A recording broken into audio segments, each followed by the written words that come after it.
فنطلع فوق كريم ينزل يجيب اوردر بامبرز. لا، تلاقي لا، كريم لا، ماشي لا. في نص السوبر ماركت ماسك 60 بامبرز وماشي. لا بس هي دي حصلت ده دي عمر لقيته ماسك لي بامبرز.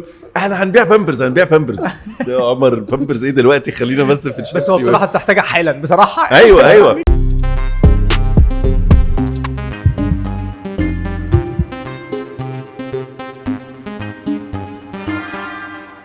انا كريم ابو زيد، كو فاوندر ابلكيشن فو مارتن ان اب. انا عمر ابو زيد، سي او كو فاوندر ابلكيشن فو مارتن ان اب. احنا الاثنين. الاخوان ابو زيد هاي واحده من اكتر بقى على فكره الحلقات الانسبيريشنال جدا بالنسبه لي، ومش عشان بيزنسز ولا اي حاجه من الحاجات دي، بس فكره اصلا ان 2 اخوات عملوا مش بس بيزنس واحد، بل دول عملوا 3 بيزنسز. الموضوع ده بالنسبه لي is very يعني interesting جدا بالنسبه لي، علشان حاجه ما بتحصلش كل يوم، ان انت تلاقي حد مش بس ممكن حد يلاقي شريك، لا ده يلاقي شريك اللي هو اخوه ويعملها 3 مرات. فحاجه بالنسبه لي كانت جديده جدا، وعشان كده احنا كنا عايزين نتكلم معاكم. وطبعا واحد منها من اهم البيزنسز اللي هنتكلم عليه النهارده هو فو. انتوا لا انت المفروض فو مارتن ان اب. لا ما دي اللي انا بقولها في الحلقه. هي شراكه عمر لذيذه، لان عمر دايما بيقوم مكلمني يقول لي كريم تعالى هنشتري مش عارفه شقه ايه، هات يعني فاهم.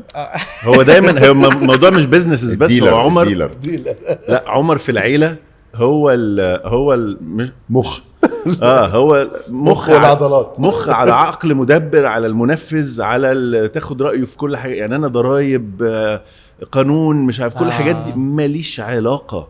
انا بكلمك في الحياه الشخصيه، انسى بقى البيزنس. بكلمك في الحياه الشخصيه ان عمر هو اللي في العيله عندنا، هو اللي لا يا جماعه اعملوا كذا، طب عايزين نبيع مش عارفه ايه العقد، لا اعمل كذا كذا واكتب كذا كذا كذا انا هاجي معاك المافيا. انتوا توينز عشان اسمنا كريم وعمر ابو زيد. طب احنا قبل ما نبتدي ونخش في انا لقيت فجاه الموضوع دخل حامي جدا، فقبل ما نبتدي نحب نقول رساله شكر يا جماعه. الحلقه دي مميزه جدا، لان الحقيقه الاثنين دول كانوا من اوائل الناس اللي صدقوا فينا، اللي هو البيليفرز، وساعدونا في ان البودكاست يطلع على كل المنصات. فالحلقه دي سبيشال وفيها شكر عام تام. بليجر. صباح الفل. اتس ا بليجر. لا فعلا اتس ا بليجر. ازيكم رجاله؟ ايه الاخبار يا باسل؟ الحمد لله تمام، منورينا يا جماعه. والله نورك والله العظيم. جينا لكم لحد 6 اكتوبر عشان ايه؟ بقالنا شهور عايزين نعمل عشان التجمع غالبا كانت بعيده عليكم، ونقينا لكم بارك ستريت وعملنا حركات. لا وكريم اشترى الميكروفون الرابع وبتاع. ده جاي مخصوص من امريكا. اي خدمه. نخش في فو بقى، اللي هو على طول بيطلع في نص الحلقات وبيطلع على الريلز وبيطلع على كل السوشيال ميديا بتاعتنا، كله على طول باورد باي فو. ونبتدي بقى بفو. ما هي فو؟ نتكلم هي ايه الاول، وهندردش معاكم بقى في النص. بص، فو اتس سيمبلي اتس مارتن اب. تختلف تماما عن اي ابلكيشن تانية، ان هي احنا اونلاين كونفينينس ستور، ترجمها بالعربي اكتر، وهي اونلاين كونفينينس ستور، وهي مارت يعني. ده بالعربي، الترجمه اللي بالعربي. مارت بالعربي. مرت ابوي، دي مرت ابوي. مش سوبر ماركت. قال لك ترجمه من العربي هي مارت. يعني كل ما هو اكنك كشك كده، بس في التليفون، على تليفونك. في التليفون كشك او زي اي حاجه، اي المحل اللي بيبقوا موجودين في البنزينات، في الحاجات دي كلها اللي هي تنجزك. حتى البرودكتس، المنتجات اللي في الابلكيشن كلها حاجات سيلكتد جدا، حاجات مختارينها، اللي هو مش كل الرينج، مش كل الحاجه، ان انت مش هتنزل احنا عملناها بدماغنا، فاهمني؟ ان احنا، وخلي بالك يا فو، احنا عملناها ديسمبر 2019، ودي كانت اول ابلكيشن في الوقت ده تبقى عندها المخازن بتاعتها، بنوصل من المخازن بتاعتنا. فانتوا المنتجات دي انتوا مش مجرد ديليفري، لا انتوا بتوصلوا من عندكم انتوا، فانتوا بتشتروا المنتجات دي تخزنوها عندكم ويجي لك حاجات الاوردر، ساقعه. فعشان كده حاجه تجي لك بسرعه. بتشتروها ولا بتاخدوها ولما تبيعوها بتدفعوا للسبلاير؟ لا بنشتريها في ديلز ما طبعا بقاش مع في السبلايرز. الحاجات دي. مبقاش في الدلع. يا ريت يا ما ريت. بقاش في الدلع ده. طب ولو الحاجه دخلت في تاريخ الانتهاء بتاعها جه؟ على حسب الديل يعني. في حاجه، في منتجات، بعض المنتجات تقدر ترجعها للسبلايرز اول ما توصل يعني. كل حاجه ليها سيستم يعني. فيها يعني في حاجات بترجع في اوقات معينه وفي حاجات بتتعدم. فانتوا يعني حاجات حسب مثلا الحاجات اللي انتوا بتوزعوها حاجات زي البيزنس يعني، زي اي سوبر ماركت يعني. فانتوا عشان كده الحاجات اللي بتوزعوها عشان حاجات زي بتوزعوها؟ الحاجات اللي هم ببلاش؟ لا اللي بيوزعوها يعني عن طريق الموزعين بتاعتهم او الديستريبيوشن سنترز بتاعتهم، هي الحاجات اللي انت بتحتاجها دلوقتي. بالظبط. حاجات زي اللي هو مثلا شيبسي، كيس شيبسي، عايز دلوقتي اكل شيبسي، عايز اكل، عايز اشرب بيبسي، عايز الحاجات اللي هي بتاعت حالا بص، انا هي- كاني واقف قدام الكشري وساعه وهتجي لك ساعه. هي الفكره يا كريم، احنا لما فكرنا في فو والاسم كان شايل كتير من المعنى، ان انت عايز حاجه وعايزها دلوقتي. اوكي. ايه اللي ممكن تبقى عايزه دلوقتي؟ فابتدينا نحط رينج اوف برودكتس اللي احنا المنتجات اللي فعلا لما يبقوا في ناس اصحاب قاعدين مع بعض، لما يبقى حد لوحده قاعد انا عايز كذا، فانا مش عايز اعمل سوبر ماركت كامل متكامل فيه مقشه وصابون فاهم، بس عايز اعمل منتجات تتحط في اماكن بتغطي مساحه معينه. احنا بقى كنا بنقعد نقيس، انا بقعد على جوجل مابس ابص من النقطه دي للنقطه دي ربع ساعه تاخد قد ايه، علشان نعمل موضوع السرعه. يعني سيبك من قصه السرعه وان احنا نبقى حتى اسرع من اسرع دليفري في مصر دي لما سيبك من قصه السرعه. هي الفكره كلها ان انت عايز تخلي الزبون اللي بيشتري، اللي هو انا شخصيا او عمر، او يعني احنا بنيناها كده انه انا شخصيا عايز حاجه، عايزها تجيلي بسرعه، عايزها تجيلي كويسه، عايزها تجيلي متغلفه كويس، عايزها تيجي الراجل اللي يجي يسلمها لي تمام، فيها مشكله الاقي خدمه عملاء يردوا عليا بسرعه ويحلوا لي مشكلتي بسرعه. ودي كانت تشالنج كبيره قوي، خلي بالك. فاهم قصدي؟ فهي احنا بنينا البيزنس ان احنا عايزين نتعامل ازاي، وبناء عليه فود بنت. فاهم؟ طب بس عشان تبنوا حاجه زي دي اكيد احتاجتوا مبلغ كبير في الاول عشان تقوموا ولا لسه اصلا محتاجين مبالغ كتير؟ بص يعني انا عايز اقول لك على حاجه، لما ابتديت فو فعلا كنت مفلس فعلا. يعني وما زلت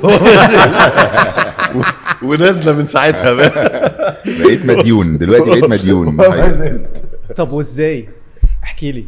بص انا طول الوقت عندي لا انا لازم اعمل، انت عارف طبعا، بس اللي عارف انا وكريم بقالنا سنين في البرودكشن فيلد. يعني انا عندي شركه انتاج بعمل اعلانات، بقالي سنين بعمل اعلانات، كنت بخرج زمان وبقيت انتج وبعمل اعلانات.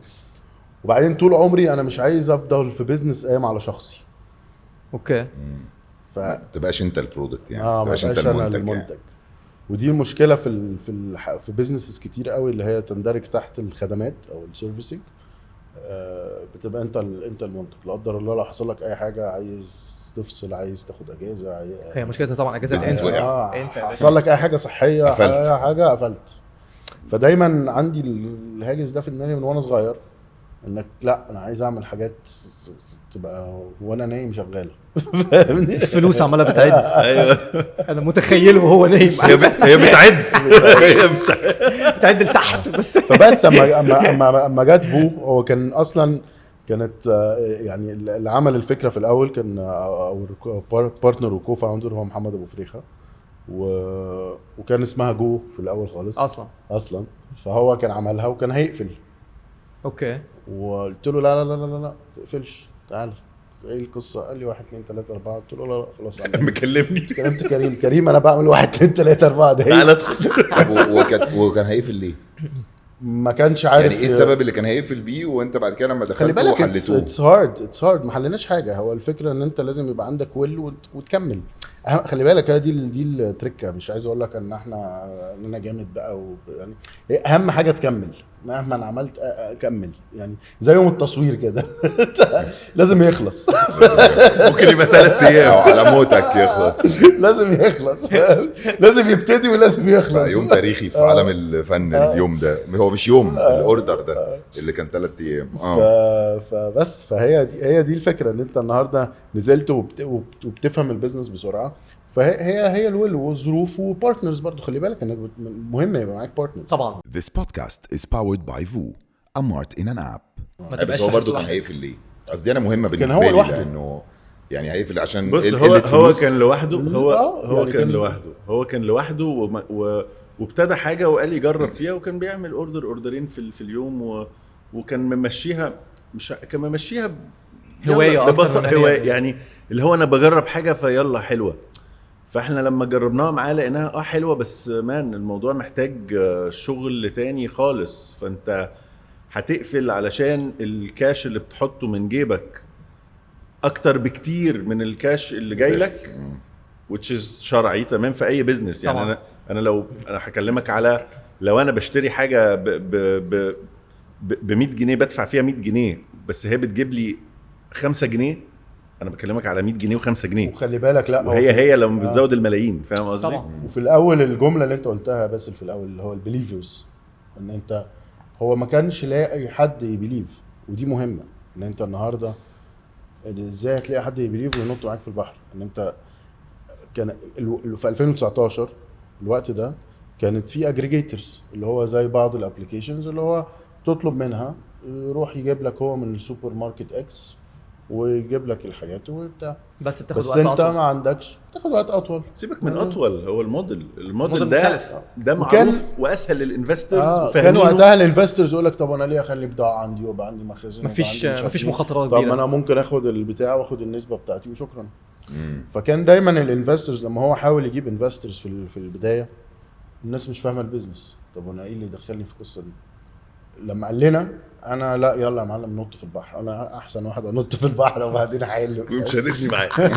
معاك مايو ذوقك. خش يا ابو كيمو. فهي دي يعني. فقلت له لا فهمت القصه بالباك جراوند اللي كان عندي تكنيكال فانت عندك باك جراوند تكنيكال ايه؟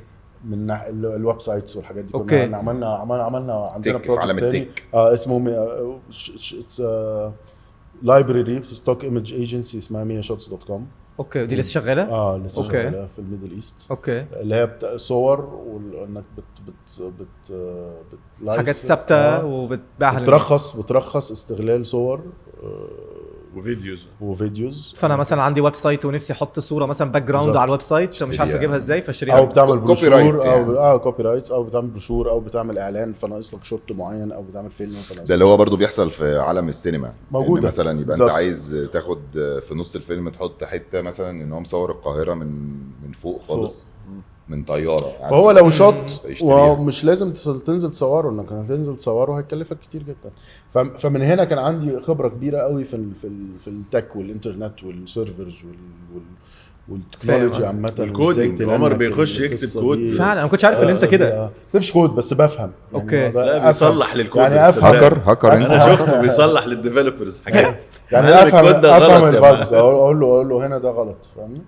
طب سؤال، انا عايزك بقى تحكي لي على حته بعد انت دلوقتي خلاص جالك المكالمه قمت مكلم كريم عملتوا ايه؟ نزلنا الهايبر ماركتس ومشينا ونزلت التيم بتاع البرودكشن بتاعي. ما كانش معانا حد، هو ما كانش في حد. نزلنا التيم بتاع البرودكشن بتاعنا. نزلنا قلت كنبه له بالعربيات. شباب سينما بقى، شباب سينما نازلين يعملوا اعلانات. انزل لي السوبر ماركت بقى. اوردر. نزلته قلت له بقول لك ايه، احنا كان في الراجل ده كنا بنعمل منه اعلان وكنا اشترينا منتجات كتيره جدا من هنا والراجل كان صاحب علينا ورجع لنا جزء منها. قلت له معاك نمرته؟ قال لي الكلام ده كان مثلا قبلها ب5-6 سنين. فقمت مكلمينه احنا في المكان اللي عايزينك. فقعدنا نلف وفهمنا الاستراتيجي بتاعت ازاي البيزنس ده ماشي. اوكي ان الموضوع مش بيزنس تاني خالص وحاجات تانية خالص. بس في الاخر هو نفس السنس بتاع برودكشن. مفهوم. او بعدين فبس فهمنا كنا الاول بنشتري احنا المنتجات بنفسنا. اوكي بنفسكم ازن انتوا يعني انتوا الاثنين بننزل تروليهات ننزل في العربية. فنطلع دي. فوق كريم ينزل يجيب اوردر. بامبرز. لا، تلاقي لا، كريم لا، ماشي لا. في نص أيوة. السوبر ماركت ماسك 60 بامبرز وماشي. لا بس هي دي حصلت. دي عمر لقيته ماسك لي بامبر.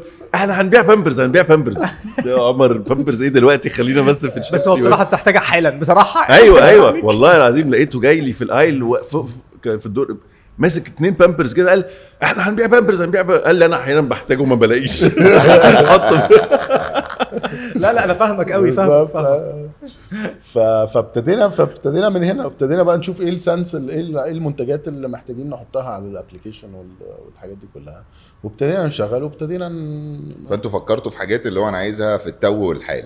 بالظبط. لا وحاجات وانت قاعد كده عايز، عشان كده عايز اقول لك ممكن تبقى قليله في العدد. بالظبط. وعشان كده عايز اقول لك على فكره احنا ما عندناش مينيمم اوردر، انت ممكن تطلب شوكولاته، اوردرات كتيره بتيجي كده، حد يطلب شوكولاته كام. ايه ده؟ وبتعملوا فلوس ازاي على ديليفري. دي كونفينينس، اوكي؟ مش الدليفري. انت النهارده هتطلب مني شوكولاته وبكره هتطلب مني 10 ايتمز. اه بس الفكره، وعلشان كده احنا فو دايما الناس مصنفاها ان هي البادي اب بتاعك، فاهمني؟ دايما يعني حتى ناس تيجي تقعد تقول لك انا هطلب فو، حد عايز حاجه، فاهمني؟ ده بيحصل عامه في كل القعدات. كانك وقفت بالعربيه ونازل الكشك يا جماعه، حد عايز لا حاجة؟ انا حصلت في قعده وما يعرفوش ان انا صاحب فو يعني حصلت في قعده فدايما كده انبسطت قوي. فهو ده البرسبشن او اللي احنا دايما عايزين، الحمد لله موجود يعني، الحمد لله ان هو ايوه طبعا.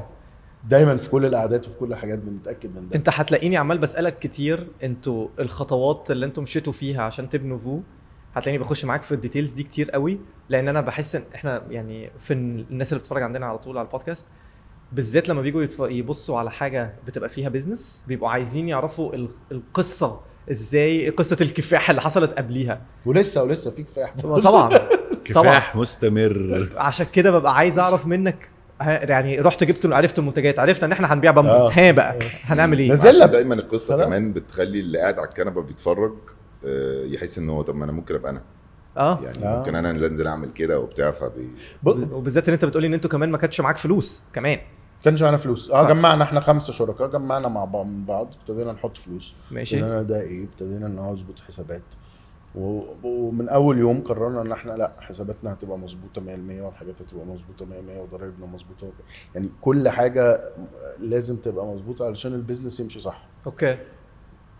ف فنقيتوا المنتجات، بعد كده رجعتوا غيرنا اسم الشركه ونقينا فو. تمام. غيرنا، عملنا ريبراندنج بقى، ما انت فاهم انشأنا بقى الشركه، ان احنا من الباك جراوند بتاع الادفيرتايزنج والماركتنج وكفايه، فابتدينا بقى يعني نخليها بقى براند، فاهم قصدي؟ تخليها ليها شكل مختلف. استلمنا هنا بقى، ده الفليب بقى الكبير قوي بقى حصل. استلمنا السجل بتاعنا في شهر 3، اول 3. اوكي. وبعد كده قامت العاصفه الشهيره طبعا اللي هي جت بعدها كورونا على طول يعني. قامت 2019 20 بقى 20 الكورونا. فقامت العاصفه دي كان وقتها عندنا 3 بس الكورونا دي في مصلحتك. لا احكي لك بقى، اسمع القصه بس. كان عندنا 3 لا كان عندنا وقتها كان عندنا 3 طيارين. الطيارين دول اللي بيسوقوا موتوسيكلات. اللي بيسوقوا الموتوسيكلات. انا بس معلش يقول لك فو مشغلين طيارين. او عمر سي اي او الشركه، يعني سيبك ان احنا كو فاوندرز، عمر سي اي او الشركه، وانا ماسك كل ما هو يتعلق بالاوبريشنز. اوكي. عشان تفهم القصه اللي هحكيها لك دلوقتي. فكان عندنا 3 طيارين في وسط المطره، واحنا بقى ابتدينا وورد اوف ماوث. خلي بالك بقى الناس بتقول لبعض، والناس في الحاجات دي جربت فود ده جامده قوي وبتاع الحاجات دي كلها. وبعد كده ابتدى العاصفه قامت، ففي وسط المطره 2 من الطيارين عندنا قرروا ان هم لا احنا مش هنقدر نسوق، احنا مش بنطلب منك تخاطر بحياتك، احنا بنطلب منك وصل الاوردر امشي بالراحه. يعني خلي بالك المطره برضو كانتش لسه العاصفه دبت قوي، يعني اليوم اللي انا بقول لك عليه ده كانت لسه في اولها اول يوم. فقررنا طب يا جماعه شكرا امشوا. فكريم مشيتوا 2 من 3. انا دخلت انا رحت المخزن. احنا ابتدينا بالشيخ زايد. الشيخ زايد كنا عندنا في الفيلمنت سنتر، مايكرو في الفيلمنت سنتر ده اللي هو في المخزن 3 اللي بنوصل منهم، ده مخزن 3 في 3. وان انت بتعمل سيرفيسنج لمنطقه معينه، انا بقيس من النقطه بتاعه المخزن لابعد نقطه فيها المفروض ربع ساعه. اوكي. يعني انا بحكي لك بس اللوجيستكس بتاعته. ففجاه احنا ابتدت اوردرات تيجي، لان الناس مش هتنزل. فابتدت تعمل اوردرات، ابتدت الاوردرات تزيد، واحنا يا دوبك كنا ابتدينا نعمل، يعني ابتدينا نتعرف وابتدينا. فجاء الاثنين الطيارين دول فجاه الاثنين وهم قرايب ولا حاجه، قال لك مش هنشتغل. عملوا كومبينه. قمت انا نازل رايح على المخزن، قلت له هتشتغل؟ لا. قلت له اطلع بره. هتشتغل؟ لا اطلع بره. فالولد التالت بص لي، قلت له هتشتغل؟ والله العظيم قال لي ايوه يا استاذ كريم. قلت له تعالى معايا، وجمع الاوردرات وعلى عربيتي، طلعنا بقى تك. نزلت انت اللي عملت كده؟ يا باشا. واو. برافو هو لازم كده على فكره، لازم كده والله، برافو. وابتدينا بقى نجيب طيارين فريلانسرز، يعني ابتدينا آه. بقى نبدا باليوميه. الاسبوع اللي بعد الكورونا. فاول يوم حظر، يعني انت الكورونا قامت 3 ايام كده وبعدين عملوا حظر. اول يوم حظر قال لك كل المحلات تقفل ما عدا السوبر ماركت والصيدليات. الحاجات اللي كانت اساسيات. محدش جاب سيره الدليفري. فاحنا كان لسه السجل طالع واحنا معانا سوبر ماركت وتجاره الكترونيه وكل حاجه. فقلنا تمام. فقمت كتبت جواب وكتبت اسم الطيار وكتبت اسمي ورقم تليفوني. ده اللي هو التصريح عشان تقدر تمشي. كتبت اخترعنا، هو اخترع تصريح. انا برضو كنت هسألك انت جبته منين. ايوه زي بتاع التصوير، يعني لما تكون عايز تصور في استاد مثلا، الساده كذا كذا كذا لمن يهمه الامر. الممثلين وقت الكورونا وكده كان بيطلعوا لنا تصاريح عشان نمشي في وقت الحظر، نروح التصوير ونرجع. اوكي. بس ده بقى كان قبل التصوير، قبل ما يخترع هو اول يوم حظر. ماشي. فاحنا قلنا احنا سوبر ماركت، فانا هوصل. فانا قلت صورت صوره بطاقه الطيار وصورة السجل ورفقت كله في ورقه كده، وبقيت اعملها لهم بالتصريح واقول له الراجل ده بيشتغل عندنا طيار من الساعه كذا للساعه كذا خلال اوقات الحظر، وشكرا يا فندم. ولو حد ضايقك كلمني. وختم الشركه وامضى، يعني عملناها فيري. قلت له لو حد في البتاع وري له الورقه دي، لو حصل حاجه كلمني بس. ومشيت.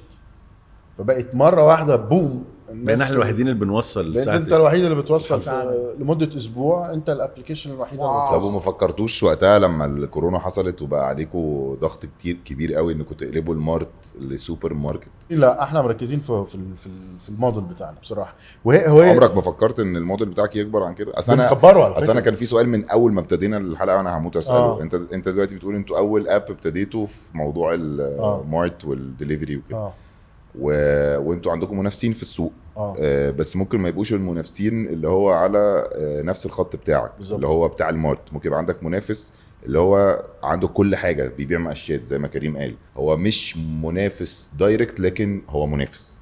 بص لان هو بيبيع الحاجات اللي عندك. انا هجاوبك على السؤال بقى. انا هقول لك بقى السؤال بقى ونسيبك بقى. كل ده بيفرش. انا بقول لك انا بفرش لانه الحوار انا قاعد بفكر فيه من اول ما قعدنا. ايه اللي يخليني اجيب من عندك شوكولاته وشيبسي وبتاع لما انا ممكن اخش على السوبر ماركت اجيب شوكولاته وشيبسي وحاطط المقشه او حاطط اي حاجه انا مش لاقيها عندك؟ فاهم قصدي؟ ايه اللي بيخليك تمسك ايفون وما تمسكش اندرويد؟ لا الايفون والاندرويد دايركت كومبيتيشن، هم منافسين. تالي الاجابه يوزر اكسبيرينس بالظبط. اهو بص اهو ايوه. لا احنا ايه اللي بيميزك؟ انا استراتيجي انا ما خدتش اجابه على فكره. ما هو الاجابه اللي هو عايز يقولها لك ان هو القصه كلها على بعض. ثواني بس. الاكسبيرينس ان انت مثلا انت ماسك ايفون ليه؟ عشان الايفون هو فاهم، عشان مرتاح فيه وفريندلي يوزر بالنسبه لي وبعرف اتعامل معاه وكاميرته وبتاع. عدد تليفونات الايفون في العالم قد ايه؟ اقل بكتير من اندرويد. برقم. اي اندرويد طبعا مش بتقلل من ده ولا ان انا بكبر من ده، بس في الاخر احنا الاستراتيجي بتاعتنا دي. وعشان كده انت دايما مثلا لما تفتح جبالك بالبلدي، انت كتير قوي لما تفتح مطعم ده بيكون سبيشالايزد في حاجه معينه تلاقيه ناجح جدا. اول ما يبدا يكبر ويخش في قصه كده يبقى هو يبوظ. مفهوم. ماشي دي حلوه. بص احنا مسكنا في بيزنس موديل دي حلوه بس انا عايز اكمل. دي نخششت في دماغي. لكن اللي قبلها لا عجبتني اندرويد وايفون وبتاع ما اكلتش. ان انت في الاخر لا اللي انا عايز ماشي. لو انا رايح مطعم ايطالي لكن مطعم انترناشونال لا، لو هناكل بقى احنا هناكل بيتاز وباستات وبتاع لا انا هروح ايطالي. حتى عايز اقول لك على حاجه. ساعات في ايطالي مطعم شهير جدا كنا احنا طول عمرنا بنروحه. المطعم ده كان كوزي ولذيذ وليه ستايل. مش هقول لك فين لكن ليه ستايل معين وليه بتاع. لا ليه بعدين ليه ستايل معين وليه حاجات. اول ما ابتدى انه يكبر الكونسبت بتاعه ويغير الكونسبت بتاعه زبونه اختلف والكواليتي بتاعته قلت. مش قصدي ان البيزنسز التانية على فكره هو في مطاعم تانية بتفتح بيبقى كبير وبيفضل كبير وبيكمل. قصدي بس في الاخر انت ممكن تبقى انا كافو احنا عندنا محافظين على البيزنس موديل بتاعنا بالرينج اوف برودكتس اللي بنكبره تحت الامبريلا بتاعت الكونفينينس. عندنا فيرتيكالز تانية شغالين عليها اوريدي في البايب لاين ان احنا نعملها، بس كلها تحت الامبريلا بتاعت الكونفينينس، كلها بتخدم على نفس البيزنس موديل اللي انا بقوله لك واللي انت بتقولي ليه القصه دي. كلهم بيتارجتوا ال 100 مليون، احنا بنتارجت المليون. انا عايز اديك سيرفيس ليك اكسكلوسيف، مش اكسكلوسيف بس مميزه، انت هتتبسط من الكاستمر سيرفيس او الكاستمر يوزر اكسبيرينس والكاستمر سيرفيس اكسبيرينس والرينج اوف برودكتس. خلي بالك برضو انت لما تخش على اب وتلاقي دي من وجهه نظري، وتلاقي ان انت مع امازون عليها كل حاجه، بس انا قصدي في الاخر انا عرفت انت هتقول ايه، وتلاقي زحمه برودكتس من كل حاجه، كلاتر. انا جايب لك المختصر المفيد. انت حتى هتلاقي فيه في الحاجات الفيزي مثلا هتلاقي عندنا الكان واللتر، ما عنديش باقي الحاجات. اللتر ونص واللتر 75 واللتر 75 والنص بتاع 250 واللتر اللي عليه مندولين واللتر اللي عليه وينجز. عارفه ده. فهي دي هي كومبينه كده بتحسسك ان ام يور بيست فريند.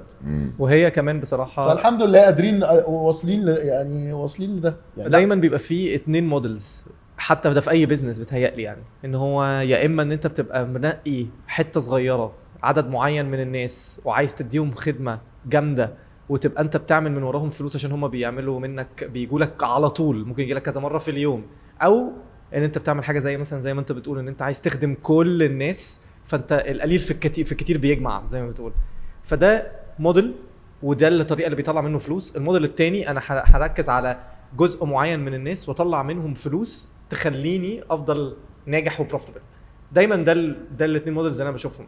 مشكله الموديل اللي بتاع الماس او مش مشكلته بس طريقه ان هو دايما ان انت بتضطر ان انت يجيلك استثمار عنيف وتبقى انت مش عمال تحرق في فلوس وعلى امل ان ده يتحول ان هو يبقى بيعمل فلوس. بالظبط، ما هي دي الفكره ان انت النهارده وللاسف ده عندك التو موديلز، عندك الطريقين. عيد كلامه يا عمر والنبي. لا بص، موضوع الاستثمار، انت دايما لازم حد يصدق فيك علشان يخش يستثمر معاك. احنا موضوع الاستثمار ده عدينا فيه، احنا يعني احنا الشركه اللي حاطين فلوسنا فيها، فاهم قصدي؟ ما جبتوش بقى رجل اعمال ما مثلا جبناش. هو اسمه ايه بيبقى في سيز ده راس المال المخاطر، فينتشر كابيتالست. المخاطر فينتشر اول مره اسمعها. راس المال المخاطر هي فينتشر كابيتال، او بيبقى في انفسترز ان الناس بتيجي تحط معاك فلوس. واحد مثلا غني قوي وعايز يرمي معاه فلوس، مش شرط غني بس حد بزنس مان او حد بيستثمر حط فلوسه في 10 20 شركه وفي واحده منهم بتضرب بتعوض له الباقي، زي احنا في انتاج الافلام. ممكن انت عارف ان انا كنت هخش معاهم اصلا. ايوه وبعد كده كان الراوند وتاخروا فيه، قمت انا داخل في حاجه تانية. كلمني قلت له تو ليت انا مفلس. لا قلت له احنا عملنا، بص احنا الفكره كلها ان احنا لما جينا نخش مع راس مال مخاطر او مع اتقال لنا كلمه، كنت انا قاعد في قاعده معاهم واتقال انت عايز تبقى فين كمان سنه كافو. فقلت انا عايز ابقى في الحته الفلانيه بعد سنه، انا عايز نبقى في الحته الفلانيه بعدد ارياز بنغطيها بشكل معين وعدد كاستمرز معين ولي. فقال لي طيب محتاج كام فلوس عشان تعمل ده في شهرين؟ فقلت له ليه اعمله في شهرين؟ بدل السنه يعني اللي عايز تعمله في سنه نفس النتيجه تعملها في شهرين. فقلت له ليه اعمل كده؟ قال لي عشان هيطلع لك كومبيتيتورز وهياكلوك، فانت لازم تسبق، تفرش السوق، تفرش يعني تخش. بس هي دي مدرسه برضو صحيح. احنا مش بنقول الفي سيز غلط، بس انا قصدي في الاخر انت هنا عمال تكبر وعمال تدي اوفرز. ثم انت في فتره هتضطر ان انت تشيل بقى الاوفرز دي وخلاص. يعني فانت عمال تشتري الزبون، يعني اكنه عمال والزبون اتعود انك ما هي انت يعني انت الفكره كلها ان انت هتروح لده. لان انا كان ردي انا ليه اعمل اللي هعمله في سنه اعمله في شهرين؟ يعني اكنك بالظبط بتقول لي ابني عماره اللي بتاخد سنه ابنيها في شهرين، ايه اللي هيحصل؟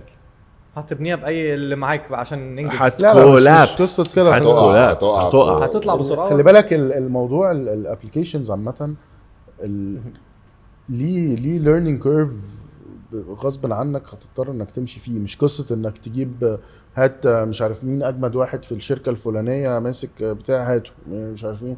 مش دي قصه. انت عندك في الاخر learning curve لحاجات، في حاجات لسه هتتعلمها ازاي، حاجات لسه هتتعلمها، حاجات بروسيس معين لازم يتعمل، حاجات ديفلوبمنتس معينه في الفيلمنت. احنا لما كنا بنعمل 20 اوردر في اليوم غير لما بقينا بنعمل 100 غير لما بقينا نعمل 200 غير لما بقينا طبعا. يعني قصدي كل مره بتشالنجز معينه بورك فلو مختلف بالحاجات دي كلها. فدايما كنا عايزين slowly but surely يعني وخلي بالك هي برضو مساله ان انت ازاي تعرف تخسر. يعني لازم يعني دي مهمه ان انت يعني انت كنت بتسالني في البريك دلوقتي واحنا قاعدين، لا لازم يعني الناس ازاي تعرف تعمل. لا هو رقم واحد لازم تعرف ازاي تخسر.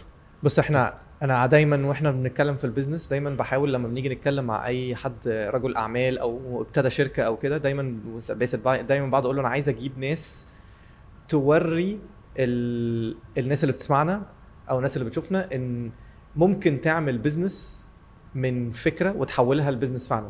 بس ده مش عايز اعمله بالطريقه المعقده بتاعه ان ممكن مثلا حد ده انا رحت بقى جبت مستثمر من امريكا عمل لي مش عارف ايه ضخ لي 2 مليون دولار فانا عملت شركه في خلال يومين 3 وعملت مش عارف. كل الكلام ده تمام بس الناس اللي بتتفرج علينا مش قادرين يتخيلوا ده. خلي بالك كتر الفلوس ساعات بتبوظ، ساعات بتفيد وساعات بتبوظ طبعا. ساعات بتخليك تاخد قرارات. وعلى فكره حتى لو انت معكش فلوس في قرارات غلط هتاخدها. مش شرط ان انت لو معاك فلوس غلط تاخد قرارات برضو غلط كتير. بس انا قصدي هتاخد قرارات غلط وهتاخد قرارات صح وهتاخد قرارات اسهل ان انت تعمل قرار غلط عشان عارف انت معاك فلوس تاني بالظبط. بس في الاخر لا وانت ما معكش فلوس يعني كل حاجه ليها مميزاتها وعيوبها. بس الاكيد ان انت ما بيكون معاك فلوس ومعكش خبره كويسه بتلاقي ان انت بتصرف كتير في حاجات وغصب عنك ملهاش مقابل. في حين لما انت بتكون يعني مثلا حد استثمر في شركه 2 مليون دولار زي ما انت بتقول هتلاقيه بقى وظف ناس ووظف ايه وعنده كميه هيراركي في التدرج الوظيفي طبعا. وده ليه مدير وده ليه مدير في شركه لسه ستارت اب يعني فاهمني. ليه يا جماعه الهيصه دي كلها؟ هو انتوا لسه ستارت اب ولا ما بقيتوش؟ يعني احنا حاليا بنقلب ما بين الستارت اب ايه اللي بيخلي الشركه تقلب من ستارت اب؟ بيخليك ستارت اب ان انت في الاخر الاوبريشنز بتبقى مختلفه. الناس بتبقى ليها خلاص بقى التيم بيكبر. ايه المؤشر؟ تبتدي يعني الشركه لا تعتمد على الفاوندرز. لما تبتدي الشركه تبقى ماشيه خلاص بقى اون اوتو بايلوت. لو انا وعمر مش موجودين الشركه ماشيه. ده يبقى وقتها مش ده يبقى انت عديت من مرحله الانفنسي بقى لمرحله الاورجنايزيشن. يعني ابتدت تبقى اورجنايزيشن ليها اسس مبنيه بشكل مظبوط شايله نفسها بنفسها وماشي. يعني دي المرحله اللي انا بالنسبه لي ده المؤشر. بمناسبه بقى الخساره انتوا عارفين طبعا بزنس مان قد الدنيا. احكي لكم قصه سريعه عن فن الخساره. في حاجه اسمها فن هي فن على فكره. بقول لك لازم تعرف ازاي تخسر. فن الخساره اللي بيكسب بقى اللي هو في الاخر بيكسب. في ولايه في امريكا ما توقعتش البدايه هتبقى دي. لا بحكي قصه. لا كنت فاكر قصه عليك فلقيت فجاه في ولايه. لا عليا ايه وانا لو معايا فلوس كنت قعدت معاكم النهارده فكان زماني فاتح ولايه مع الولايه بتاعتي. بيقول لك في ولايه في امريكا راح واحد كان معاه راس مال نوعا ما صغير وعمل ويب سايت زي تك او ابلكيشن ويب سايت اونلاين بيبيع فيه بامبرز. فراح اشترى اشهر 3 انواع بامبرز في الولايه دي وهو كان في مثلا 6 انواع. البامبرز بيتباع $9 في السوبر ماركت. بتجيبه من المورد بتاعك من السبلاير مثلا ب8 من الشخص من المصنع نفسه ب7. هو كان يروح ويبيعها على الويب سايت ب6 فبيشتريها ب7 ويبيعها ب6 بيخسر فيها. قاعد يعمل كده لحد ما كل اهل الناس اللي في الولايه اتعودوا على ان هم بيجيبوه برخيص فبقى الناس بتشتري من عنده هو بس. فراحوا الشركات الكومبيتيتورز المنافسه راحوا قالوا له طب احنا عايزينك كمان تبيع لنا البامبرز لان خلاص ما بقاش في بامبرز بيتباع في السوبر ماركتات. فراحوا ادوا له ب6 فهو بقى بيكسب ملايين منهم. قاموا رجعوا الاولانيين هو انت بطلت تبيع لنا ليه؟ طب خده ب5. فاهم قصدي؟ فدخل 6 بتوع بامبرز في كومبيتيشن في منافسه فظيعه انه مين هيديله بارخص عشان هو الوحيد دلوقتي اللي بقى مصدر. بالك ده اللي امازون عملته. فقعد يخسر كتير جدا في الاول وبعدين فجاه ده اللي امازون عملته في الكتب. ما هو ابتدت امازون ابتدى بيبيع كتب.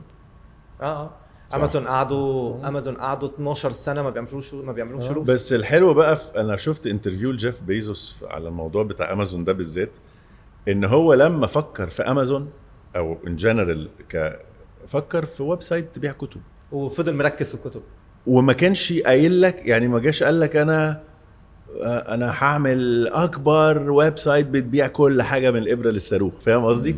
انت بتبتدي بحاجه والحاجه بتبتدي تكبر بيها وتكبر بيها وتكبر بيها انك خلي بالك لو فكرت في الكبير ده مش هتعمل حاجه. زي ايوه هتقعد بقى تلف في زي كنت بتفرج مره على انترفيو الباشمهندس نجيب باشمهندس سميح ساويرس، ما بيقول لك انا مع ابتديت الجونه انا ما وقفتش قلت انا هعمل مستشفى وهعمل مدرسه، احنا كنا بنعمل مجموعه فيلل صغيره ليه انا واصحابي الموضوع كده موضوع كبير. طب دول عايزين ايه؟ عايزين مستشفى، طب عايزين إيه؟ لازم نعمل مدرسه. قصدي كل حاجه ستيب باي ستيب هتلاقي الحاجات بتمشي. بس عشان نوضح حاجه، يعني انتوا كده بتقولوا انه تمام ان انت ابتدي صغير والموضوع هيكبر وهينجح ان شاء الله ويوصل لحاجه. مش قصدي ان انت برضو الزمن بيفرض عليك ان انت برضو لازم تمشي ببيس معين. بس هل انت بتقول برضو بطريقه غير مباشره انك ما تفكرش كبير؟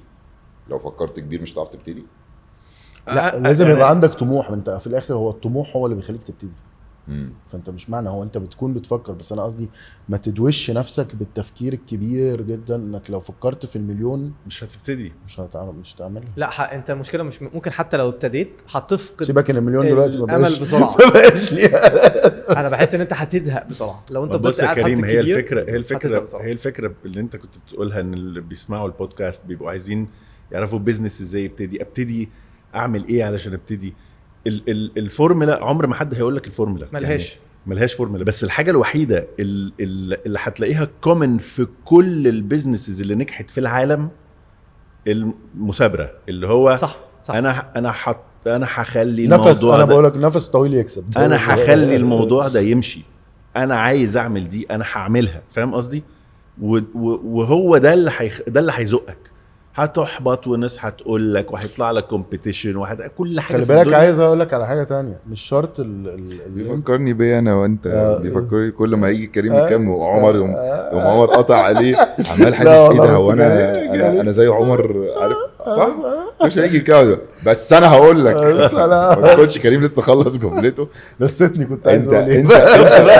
انت انا يا عمر، انا وانت واحد يا حبيبي. انا هقعد جنبك يا كريم. نرجع احنا بقى يا كريم باور 2.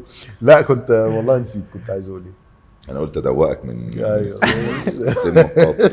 لا بس هو فعلا هي المثابره ونفس الطبيعي هو ده الحل. لا عايز اقوله لك ان انت مش شرط البيزنس اللي انت ابتديت فيه على فكره. ممكن المثابره ان انت مش شرط اللي انت ابتديت فيه هو اللي يخلص. هو هو ممكن يديك اكسبيرينس تانية وتكتشف انك بعد 5 سنين او 10 سنين تكتشف ان اللي انت عملته من كام سنة هو اللي فادك. وممكن تكون قابلت حد بسبب البيزنس الاولاني اللي انت عملته، وبالصدفة هو اللي ساعدك في البيزنس اللي نجحك بعد حطك على طريق تاني. يعني قصدي فعلا، بس هي اهم حاجة تكمل. يعني هي دي الفكرة، انك انت تفضل على طول. طب انتوا قلتوا دلوقتي في الاول ان انتوا لما ابتديتوا فوق، انت قلت انا كنت مفلس. بس يعني عشان ده بجد. لا بس عشان نبقى واقعيين، ما انتوا دخلتوا بفلوس. لا بس خلي بالك اللي انا طول عمري متعود. انا عمري يعني عمري ما كنت موظف في ان انا بشتغل عندي مرتب في الشهر وده مش عيب، بس انا قصدي فانا طول عمري متعود ان انا شهر معيش فلوس، ممكن اقعد 6 اشهر معيش فلوس، ممكن اقعد سنه كامله بشتغل والحمد لله معايا فلوس. ممكن يعني عارف عادي زي السوق بقى. انت فريلانسنج زي السوق. ايوه بس انا قصدي كل واحد له ديفينيشن او له تحليل لكلمه معوش فلوس او لا كنت مفلس فعلا. يعني كنت انت مفلس بس دخلت فو وحطيت قلت يلا. دخلت فو ازاي؟ دخلت فوق بقى لما ابتدينا وحطينا بتاع جالي فلوس بعدها. يعني تمام، يعني كان في فلوس بس مش اللي انت لا قصدي ان انت وانت بعدها بشهرين جالي فلوس. تمام. انا بقى سؤالي جالي ايه؟ لو احنا دلوقتي حد بيتفرج علينا وعايز يعمل حاجه شبه بو او اي بيزنس تاني ستارت اب وهو لسه صغير مثلا وهو معهوش فلوس، بس بمعنى انه معهوش فلوس، بس اللي انا عايز يعمل ايه؟ حلو. اللي انا عايز اقوله لك ان انت في الاخر اللي معهوش فلوس ده هو انت ما في ستيجز غصب عنك هتضطر تمر بيها في حياتك. ان انت في الاول هتشتغل ببلاش، زي ما هتنزل مساعد مخرج او تريني في برودكشن او في اي قسم من الاقسام، سواء في الشغلانه دي او في اي شغلانه تانية. فدايما هتنزل تريننج ومش هيبقى معاك فلوس، او هتشتغل وظيفه وتبقى فاهم السيستم، وبعد كده تبدا دماغك، يعني لازم دماغك تبدا تتفتح يعني مفيش حد كده هيتخرج من الجامعه صباح الخير انا معيش فلوس فانا هعمل فانت مشروع. قصدك ان انت يعني لازم يبقى عنده هتبتدي اكسبيرينس، يعني هتبتدي لازم تشتغل في حياتك واحده، يعني ممكن يبقى انا طبعاً. معيش فلوس ولا نكله خالص، فممكن ابتديها ان انا عارف ان انا عايز ابتدي المشروع ده، فانا هنزل الاول مثلا اشتغل حاجه ملهاش اي علاقه بالمشروع بس عشان ادخل فلوس. بص، إن أنا هي أقدر الفلوس أبتدي. الفلوس هي مبدئيا مجهودك انت، مجهودك استثمارك في نفسك ده له تمن. فانا بحط مجهودي ده تو ستارت، يعني ابتدي بيه، ان انا هقعد ساعات من الوقت بعمل ريسيرش على الانترنت، بشوف في الحاجات دي بتتعمل ازاي، اللي ممكن يصرف 200 جنيه عشان يحصل، انا لما أنا انزل بنفسي واروح اعمله هياخد 50 جنيه يعني. وانت نفسك ده ليك تمن في الاخر، يعني ليك تمن، بس انت موفره دلوقتي لغايه ما تبتدي تعمل شويه فلوس، فتبتدي تجيب حد تاني يساعدك، فتبتدي تدبل تستثمر في نفسك اولا ثم في بتستثمر في نفسك بنفسك، يعني فاهم قصدي؟ انت بتشغل نفسك بس ما بتاخدش اجرك دلوقتي، لان اجرك ده هيجيلك بعدين. صح. والجيرني اللي انت بتاخدها في الاول دي بتخليك عندك علاقات وبتخليك عندك مش عارف.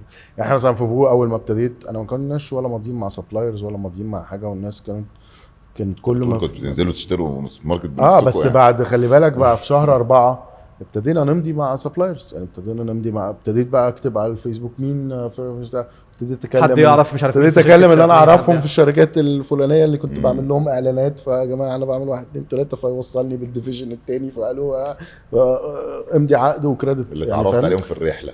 بالظبط في الرحله فاوتوماتيكلي بتديك اسمك، يعني في الاخر انت في كل ده بتعمل اسم. زي ما انا النهارده اقدر اقوم يوم تصوير، يعني احنا يوم التصوير دلوقتي بقى برقم، في الاعلانات يوم التصوير برقم، فانت النهارده انا ممكن اقوم يوم تصوير. ايه الرقم طبعا عشان في ناس مش عارفه؟ لا يعني يوم التصوير النهارده انت بتتكلم في الاعلان افريج 2 مليون جنيه يعني يوم تصوير. طب انا عندي سؤال في الاعلانات، بس انا النهارده انا ممكن بخبرتي وعلاقاتي وكل حاجه اقوم اليوم، ممكن اقومه يبقى معايا 100,000 جنيه. مش معنى ان انا مش هدفع ال 200 مليون، بس انا بس قصدي هتخليه يشتغل، بس هتقدر تشغل اليوم، هتدوره. عندي بفلوس سؤال شخصي حساس. دلوقتي دايما بيقول لك لما تيجي داخل بيزنس دايما اول نصيحه بتتقال ما تخشش مع قريبك، ما تخشش مع البيست فريند بتاعك، ما تخشش خمسة وخميسة. صح؟ ايوه ما ده عشان كده انا بقول دي اكتر حاجه مؤذيه في البيزنس او الناس بتخاف منها. الاكسبيرينس بتاعتكم انتوا ماشيه السكينه في الحلاوه ولا فيها مشاكل مطبات كاخوات؟ انا جاوب ولا هو جاوب؟ لا انا ممكن انا هو لو جاوب انت كده كده هتقطعه في النص، فابتدي نغير بقى المره دي. وبعد كده اهم حاجه زي اي شراكه ان انت تقول والله يا جماعه لو حصل يوم ما هيحصل كذا ويوم ما هيحصل كذا ويوم ما هيحصل كذا، سواء فلوس سواء نسب سواء مين مسؤول عنها ايه ومين مش مسؤول عن ايه، يعني قصدي كل ده لازم يتحط زي اي ستارت اب، زي اي شركه هتعملوها سواء مع حد تعرفه او حد ما تعرفوش. ففي الاخر هو ده لازم تبقى بولد جدا، فانت بتتكلم في ايه، ولو حصل ان احنا الشركه هتقفل لازم نبقى اللي هو ازاي تنقي الشريك. يعني بس قصدي ما فيش حاجه مضمونه، بس في الاخر هو لازم تبقى واضحين، وكل واحد عنده من الخبره في الحياه ان هو اولها ايه واخرها ايه. طيب وكريم رأي معاليك ايه؟ انت خدت بالك ان انا ما قطعتوش؟ اخدت بالي. في فرق الشخصيات بيعمل توازن. هو مين اكبر فيكم؟ عمر. لا انا اصلا اوكي. فانت الصغير المشاغب. احنا دايما نتسأل السؤال ده، ودايما الناس بتفتكر عمر الاكبر.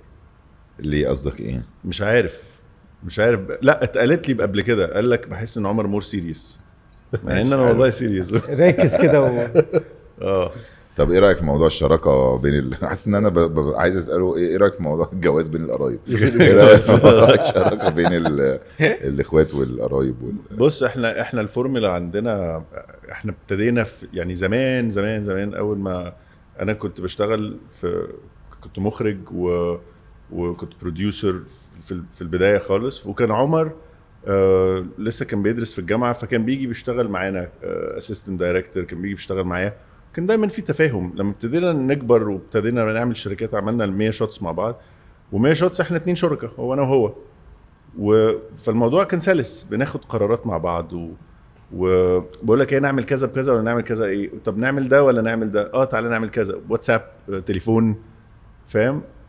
اعتقد اهم حاجه مش موجوده بيننا هي الايجو. فلان الايجو هو اللي بيبتدي يكسر لك بقى، اللي هو عنده كبرياء على التاني. مفيش كبرياء، مفيش انا اللي عملت. لا احنا الاثنين اللي عملنا ايا كان بقى. الكرة دي بتاعتي. مفيش الكرة دي بتاعتي والحمد لله هي ماشيه كده. فلما جينا نعمل فو نفس القصه، فاهم يعني، يلا يا معلم تمام، وبننط في البحر سوا. في المجمل انت مع او ضد شراكه القرايب؟ هي اصل انت ليه بيقول لك شراكه القرايب خطر؟ لانها بتبوظ العلاقه القرايب. يعني شركات كتير وناس كتير وعائلات كتير اتفككت، وكبار وعائلات كبيره اتفككت بسبب شراكه فلوس وورث انت فاهم قصدي. وفي عائلات كتيره لسه مكمله يعني، وفي عائلات كتير لسه مكمله، بس هي فلوس بتغير النفوس. هي على الصحاب حتى، ما انت ممكن نبقى اصحاب ونخش. انا قصدي قرايب انه يعني اتنين. كل ما هو ليه بيقول لك القرايب علشان القصه دي، علشان دي بتدمر عائلات. الاصحاب خلاص يا عم ما بقيناش اصحاب، فاهم. اللي ما يعرفوش بعض برضو ما نعرفش بعض، فاهم. بس هي في حته العائلات دي بتبقى سنسيتيف شويه وبتكريت مشاكل. بس احنا الحمد لله ماشيه تمام، احنا متفاهمين. هي اهم حاجه الاكسبكتيشنز. التليفون الاكسبكتيشنز ما بنقطعش بعض خالص. الدنيا حلوه، ما بنقطعش بعض خالص. انا الكبير دي احلى حاجه. بس بقول لك يعني هرجع تاني النقطه دي، اهم حاجه الاكسبكتيشنز، ان انت هو ده اللي بيبوظ، سواء صحاب شركاء اي حاجه. هي تاني لازم تبقى متقبل انك تخسر، ولازم تبقى متقبل. ومشكله كتير قوي ان في شركاء كتير قوي يخشوا مع بعض، كله يبدا يحط مجهود، وبعدين حد بقى يبدا ما يحطش مجهود، فاهمني. فدي لازم تتكلموا فيها برضو. يعني حد ما حطش مجهود، ان كله بقى هيبدا في واحد مريح. لا، وانت ممكن حد يحط فلوس، وحد يحط علاقات، وحد يحط، يعني قصدي لازم يبقى في عندك بالانس او توازن في دماغك، انك انت تعوض ده مكان ده، يعني تشوف ايه الاستفاده، فاهمني. لازم كل واحد اول ما يفك ما هو خلي بالك كل حاجه بتكمل بعض. العلاقات مهمه، والفلوس مهمه، والمانجمنت مهمه يعني. فهي مهمه، بس التفاهم، ان انت تبقى راسي كده وفاهم ابعاد الموضوع القصه والاتفاق قبل بالظبط العمل. الشفافيه مهمه. يعني بص، كل حاجه مهمه، يعني كل حاجه مهمه علشان الاتفاق يتم، وعشان تفضل ماشيه، يعني أوكي. تفضل المركب ماشيه، كل حاجه مهمه. طيب نبتدي بكريم ولا بعمر؟ استاذ كريم. نبتدي بالكبير. ماشي. استاذ كريم، انت كنت حضرتك قلت ان انت كنت بروديوسر ودايركتور، منتج ومخرج، لكن انت ما كنتش ولا حاجه، انت ما زلت مخرج. انت لسه عامل فيلم 11 من اخراجك، بطوله اياد نصار وشرنوبي وغادة عادل وعديد من نجوم الفن، من باقة الورد. احكي لنا على ده، واحكي لنا انت ازاي بتقدر توفق ما بين ان انت صاحب بيزنس، خصوصا ان انتوا قلتوا في الاول ان احنا بننقل من ستارت اب لشركه اسمها منفرده. لا، ان ماشيه لوحدها، اوتو بايلوت. ماشيه لوحدها، اوتو بايلوت. من ما فيش حاجه بتمشي اوتو بايلوت لوحده برضه، لازم تبقى موجود يعني. تمام. عمر جاي يصلحنا في كل حاجه. مستر عمر، ازاي بتقدر، بالذات ان انت لو ستارت اب، انت قلت ان انت بتنزل ساعات توصل طلبات بنفسك وبتاع، فانت زمان ده يعني بس ستارت اب محتاج يومك كل يوم، او محتاجك كتير. ستارت اب محتاج ديديكيشن رهيب. فانت ازاي بتقدر توفق ما بين ده وده؟ ما بنامش. اجابه واحده بالاخر. اجابه لا، بص، انت يعني انا مخرج وبنتج وبشتغل مع شركات كونسلتنت، وعندنا 100 شوتس، وعندنا فو. فانت كل الحاجات دي انت لازم تبقى موجود فيها. يعني انا عندي فيلم داخل بحضر له دلوقتي، فانا موجود في الفيلم.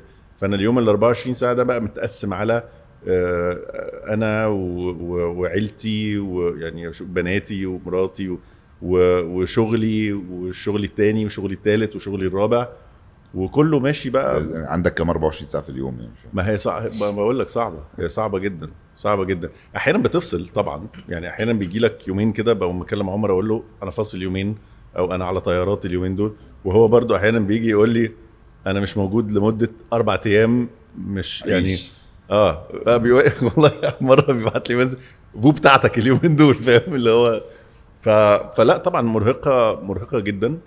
يعني ان انت تبقى انتربرينور دي مش حاجه سهله خالص، وبالذات انك في حاجات كتير قوي ملهاش دعوه ببعض. يعني مخرج دي حاجه، ومنتج دي حاجه تانية خالص، عشان الناس فاكرين انه كله في الميديا طبعاً. حاجه واحده. وشركه 100 شوتس دي حاجه ثالثه، هي دي حاجه ثالثه. فو حاجه رابعه. فلا صعبه. فانت يعني مثلا عندك سكادجول حاطه شغال عليه على طول؟ لا ولا لا أنت- حاولت. انا عندي طبعا لازم الكالندر فيها انه يوم عندي كذا، عندي فيزيوثيرابي، عندي تريننج، يعني فاهم، عندي طياره يعني عندي حاجات بحطها في كالندر، وبحاول ان انا لما يلا كريم نتقابل فاقوم باصص على الكالندر، مش تناكه بس علشان أيوة. حاجات ما تخشش في بعض. اداره وقتك مهمه. بس مش بتمشي دايما صح يعني الظروف. انا متخيل ان انا بديرها بس ولا بعمل حاجه. انا متخيل انا فاكر ان انا بديرها. متخيل ان بدايه نمبر 1 نمبر 2. انت فاكر ان انت لما احط جدول انا برتب نفسي. مره شفت واحد صاحبنا بدون ذكر اسماء، بس هو بجد كاتب ان هو بيصحى 5 الفجر، 5:30 مش عارفه هيصلي، وبعدين هيقعد يكتب، وبعدين هيقعد انا كده قربتها، وبعدين هيقعد عرفنا ان صاحبه مش عارف كاتب. هينزل مش عارفه فين يعمل ايه، وبعدين هيروح السوبر ماركت يجيب ايه. بجد كاتب ورقه، مش بقى كالندر وايفون وبتاع، لا كاتب ورقه جدول يومه بكره شكله عامل ازاي، وبجد بينفذها. انا بقول له يعني برافو. بس ده يعني مش العادي. كاتب بقى. كاتب وخطه حلو. كاتب وبيكتب حياته. طب وانت يا مستر عمر إيه احكي بقى؟ لي اكتر عن احكي لك ايه ولا نفسك. ايه ولا ايه؟ انت بقى، انا اللي فاهمه ان انت قاعد في مصر وكريم قاعد في دبي، مظبوط؟ لا انا ولا انت قاعد هنا في مصر؟ انا قاعد ما بين مصر ودبي، يعني أوكي. عندي شغل هنا شغل هنا اوكي. فانت موجود في فو كل يوم طبعا صح كده؟ طبعا. احكي لي كده برضو انت هو ايه. البرودكشن هما الاثنين جنب بعض نفس فانت برضو نفس داخل الدور في نفس الدور. انت داخل في الانتاج وفي الاخراج وكله. بالظبط. بس انت كنت مخرج وبطلت. بطلت يعني اخر حاجه اخرجتها كانت من 3 سنين مثلا. اوكي. اعلان. انا مينلي في الشركه الثانيه بتاعت البرودكشن بتاعتي هي اعلانات، بتنفذ اعلانات فقط لا غير، وبرامج. بس خاصه انا متخصص اكتر في عملت ايه اعلان ممكن يكون في الناس عارفاه؟ الإعلانات. يعني عملت كوكاكولا تجنن، عملت كمخرج ولا كمنتج؟ لا بروديوسر. آه. عملت فودافون وبيبسي بتاعت عمرو دياب الفرحه الليله. عملت يعني فودافون حقيقة، يعني اشتغلت فودافون، كوكا، عملت حاجات كتيرة قوي الكوكا. اوكي. ده غير ان انت مخلف اصلا وعندك عيله او هنشوف امتى اعلان لفو يا استاذ؟ قريب صاحب قريب جدا. صاحب ليه؟ انا كنت عايز اقول لك صاحب بالين كداب وانت قريب جدا قريب باب جدا. النجار مخلع. قريب جدا. بس هرجع تاني لفو في الحته دي، ان احنا خلي بالك احنا في موضوع الماركتينج ده بالذات حساسين جدا. ان انت في الاخر اولا مش عايزين نصرف فلوس وما يبقاش ليها عائد. ان دي خلال حياتنا شفناها كتير قوي، براندز بتصرف فلوس كتيره جدا وما بيجاليهاش عائد. احنا ستارت اب بنصرف بنفسنا، بنعمل كل حاجه. فدايما عندنا استراتيجي كده في التسويق، واهم حاجه في التسويق ان هي قايمه على الناس تقول الورد اوف ماوث، الناس تقول لبعض. فما عملنا كتبنا الاعلان وجاهز وهنعمله، عملنا. بس ما ينفعش احنا نعمل اعلان اي كلام. مين اللي هيخرجه؟ تفتكر مين؟ تفتكر مين؟ عايز اشوف، يمكن عمر يقول لي لقينا مخرج هايل في تونس مثلا. لا بس انا لا احنا الاثنين هنخرجه. احنا الاثنين هنخرجه. قررنا احنا الاثنين هتنتجوه. ما هو الفولا طب مش عايزين موديلز؟ موديلز تطلعوا في الاعلان. هو يبقى الطيار وانا ابقى موتوسيكل. ما انا كنت هقولها وبعدين قلت ايه غلط، خطر. ما يصحش. ابقى انا بقى اللي في المخزن اللي بكيس. ايوه بكيس. احنا جربنا كل الالعاب دي على فكره، يعني اشتغلنا في الفولفيلمنت سنتر طبعا لازم. جمعنا ورصينا البضاعه وابتدينا نشوف في البضاعه. اصل احنا ما تنساش ان احنا جايين من باك جراوند ملوش اي علاقه بالريتيل بيزنس. يعني احنا اتعلمنا الريتيل بيزنس، يعني ابتدينا نشوف السوبر ماركتس الكبيره بترص البضاعه بناء على ايه. واحنا ابتدينا نجرب، لا احنا البضاعه دي لما بتبقى هنا وبتطلب في كذا، لا دي نقربها من ترابيزات التحضير علشان يعني فاهم قصدي كلها. انت you're not reinventing the wheel، بس انت عمال بتجرب بتراي اند ايرور. طب حلوه دي. قبل ما ننهي حلقتنا النهارده مع الاخوان، كنت عايز اكمل معاك. عايز ايه تكمل ايه؟ قول لي. لا كنت لسه عندك سؤال في البيرسونال. لا في البيرسونال يعني انا كنت لسه هتكلم معاك في نفس الحته، ان انت ازاي اصلا التايم مانجمنت بتاعك ده انت بتعمله ازاي، وفي نفس الوقت ان انتوا بتحاول تاخد قرارات للشركه، وفي نفس الوقت عندك تيم تاني اصلا التيم ده برضه معتمد عليك اللي هو تيم الانتاج والاخراج. فكنت عايز افهم منك بتعملها ازاي يعني، لان هي حاجه فعلا مش المشكله ان هما الاثنين شغلانتين ما لهمش دعوه ببعض، غير ان هم ما لهمش دعوه ببعض، كمان بيستهلكوا وقت مرعب طبعا. يعني هم في شغلانات تانية عادة بطبيعتها ما بتبقاش محتاجة استهلاك وقت. التانيين الاثنين دول هم الاثنين مستهلكين استهلاك بص ودي عايز اعرفها للناس كمان كتير قوي. الناس بتبص عليك وانت ناجح طبعا، ودايما يقولوا بص ابن الذين عمل ايه، بص عمل ايه، وجات له فكرة اب وعملوها لا هي صعبة جدا صعبة جدا، وبتكتئب وبتتشقلب كل حاجه فاهمني. مش ان انت عظيم في التايم مانجمنت ولا حاجه، هو الفكره ان انت لازم تبقى موجود، ولازم تبقى واللي بيشتغلوا معاك لازم يبقوا شايفينك موجود، سواء الفجر سواء الليل سواء الصبح سواء في المشاكل سواء يعني قصدي لازم تفضل على طول تواجه كده وانت موجود، حتى لو انت مش موجود فيزيكلي بس انت موجود، بس انت في التليفون هترد في مشكله انت معاهم وده على طول بقى، سواء الواتساب طبعا الواتساب اختراع عظيم طبعا سهل علينا، بس انا قصدي انت على طول بترد على الحاجات لازم تبقى كل حاجه لازم تبقى انت على طول فوق كل حاجه وشايف كل حاجه بالظبط. لا صح طبعا، بس هي صعبه يعني قصدي مش لا هي صعبه جدا كمان صعبه جدا، بس هي لازم تبدا يعني تبدا وتكمل، هما دول الحاجتين يعني لو حد بيتفرج علينا وعايز هي تبدا وتكمل تبدا وتكمل الاثنين دول. احنا نسمي الحلقه تبدا وتكمل. تبدا وتكمل. انت الحقيقه رديت على السؤال الاخير اللي كنت هساله لك، فهساله بقى لكريم. كنت عايزكم انتوا كل واحد يقول نصيحه يعني حاجه هو مر بيها في حياته المهنيه واستفاد منها جدا، وممكن انت تنصح بيها اللي عايز يبتدي بيزنس او اللي اوريدي شغال في نص البيزنس. فانت اللي انت قلته ده كان مفيد جدا ولذيذ جدا. انت عندك حاجه عايز تقولها يا كيمو؟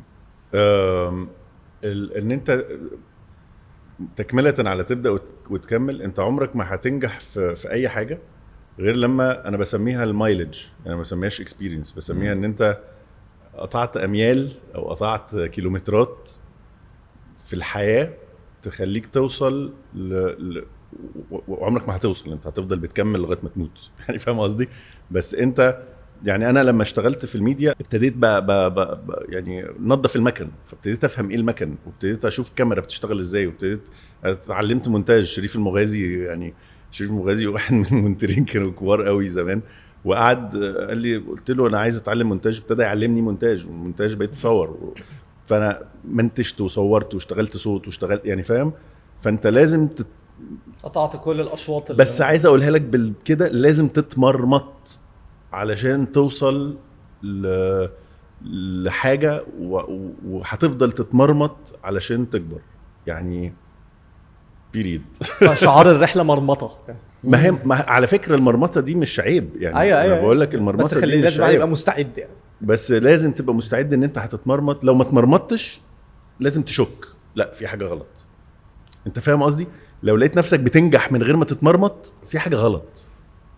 سالكة بتخوف. خلي بالك انت عادي جدا تبقى وانت ماشي كده تلاقي اتشنكلت واتكعبلت يعني اكيد طبعا يعني زي اللي حصل فينا في 2022 يعني قصدي كبزنس وايز لا كانت بالنسبه لا كانت زلزال جامد جدا طبعا يعني ده الكل لكل البيزنسز. فانت ازاي تكمل وازاي تلاقي نفسك تلاقي زي ما انت ما تقفلش. ما هو للاسف في شركات قفلت في شركات كتير ازاي ان انت ما تقفلش وازاي ان انت تكمل وازاي ان انت هي مانجمنت تيجي من الخبره صح. بس لا عايز اقول يعني ما فيش حد كده نجح كده في المطلق يعني طبعا لازم. وعلى فكره وانت بتتمرمط انت مش هتحس انك بتتمرمط، انت هتبقى مبسوط يعني. لو مبسوط تمام، بس لما تيجي تبص لورا ده انا طلع يا جماعه انا اتبهدلت. وفي اوقات مش هتبقى مبسوط، انا اتبهدلت. تبقى بتتبهدل ومش مبسوط. انجح ممثلين عندك النهارده والسوبر ستارز شوف كانوا بيعملوا ايه علشان وصلوا لفين.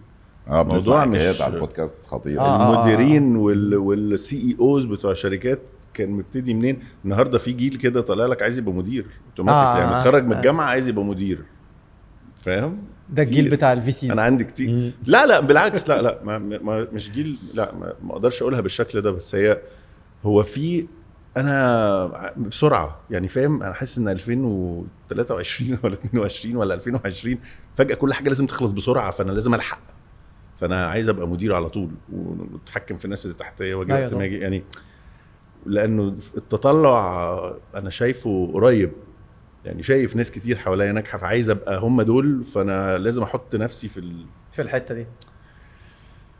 لازم تقطع كيلومترات من الحياه ومن العمل ومن الاجتهاد علشان توصل. والله احنا قاعدين بنحط كيلومترات اهو. الحمد لله. الحمد لله. طيب طبعا يعني احنا عارف التيشيرت. انتوا اكيد عارفين يعني، فانا مش محتاج اشرح دي، انتوا الاثنين هتمضوها، واللي هيجاوب على سؤال على السوشيال ميديا هيكسبها من الاخوين ابو زيد. وطبعا احنا دلوقتي هنحلفكم اليمين ان انتوا هتفضلوا مكملين معانا از داعمين. والخبر الجديد ان احنا كل سيزن هنعلى 50% 250%. ودي طبعا عجباني دي اكتر من التضخم اللي في يعني. وده يا جماعه الفيديو ده اعتبروه عقد موثق. هو هيمضينا على عقد دلوقتي، مسجل هيمضينا في الشهر العقاري. كريم وعمر نورتونا حبيبي. انتوا عارفين انا حاسس ان مضيت انا وانت شبه بعض اصلا. امضي فين؟ في اي حته؟ اي حته يا باشا. عمر هنعرف ناخد الامضه دي نحطها على ورقه بالكلام اللي انا قلته صح؟ سكان هتشوف مع المحامي. انت عارف ان عمر حقوق اصلا؟ هنلاقي لها صرف. ماضي بالانجليزي ماشي، بالعربي بقى تبقى خدها اكتبها في العقد. لا ما انا هكتب العقد بالانجليزي عادي. بسيطه. اكتب فو بقى. انا حقوق جود حقوق. ها اتكلمناش فيها. صورنا مع تايسون برضو كان حقوق. بس فادتني على فكره. اكيد على فكره حقوق بتفيد جدا في البيزنس. فادتني تهزر طبعا هتعرف تجيب حقك من عين ماشي. اللي انا كنت قدمت في معهد سينما حطيت البراند على طول. فعلا. فالتنسيق جاب حقوق، واول سنه جبت جيد. انا دخلت معهد سينما تصوير، قلت لهم لا انا عايز اخراج. وفي بجد دخلت تصوير قلت لهم يا جماعه انا عايز اخراج، قال لك لا مفيش غير تصوير دلوقتي. والله ما عندناش دلوقتي والله. السلام عليكم. ميرسي جدا يا جماعه. حبيبي ثانك يو. ثانك يو جايز.